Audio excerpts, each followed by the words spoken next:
কানাডার ক্যালগেরিতে নাট্য সংগঠন বাংলা অনুসম্বল আয়োজন করে সংবাদ সম্মেলনের।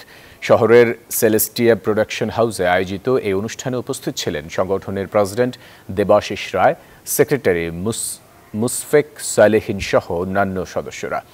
লিখিত বক্তব্যে দেবাশিস রায় জানান, 21 সেপ্টেম্বর ত্রিমাত্রিক শীর্ষক বিশেষ পরিবেশনার প্রথম পর্বে মঞ্চস্থ হবে স্বপন গাঙ্গুলি রচিত শ্রুতি নাটক পাকা দেখা। অভিনয়ে বৈশাখী গুহ ও জয়ন্ত বসু। দ্বিতীয় পর্বে পরিবেশিত হবে আর্থার কোনান ডয়েলের মূল গল্প অবলম্বনে নির্মিত অডিও ফিকশন 126 বিকারপারেশন স্ট্রিট।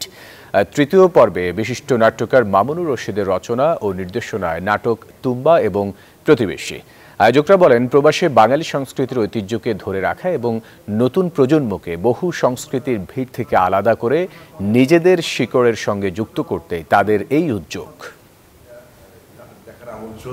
আপনারা সবাই আসবেন, প্রবাসে বাংলা নাটকে উৎসাহিত করে আমাদের সাথেই থাকবেন। নাট্য উৎসবে আপনারা সবাই আমাদের সাথে থাকবেন, এটাই আমরা। স্যার আর্থার কোনান ডয়েলের শার্লক হোমসের কাহিনী। আমিও নাটকে অংশগ্রহণ করছি, আপনারা সবাই আসবেন। এবং কনসালটেন্ট ডিটেকটিভ শার্লক হোমসকে কে না চেনেন আপনারা? আমরা আশা করি বান্ডেল থাকলে প্রতি সেনমানিতে টাকা বাঁচবে। বিকাশ সেনমানি বান্ডেল কিনে জিতুন প্রতি লেনদেনে।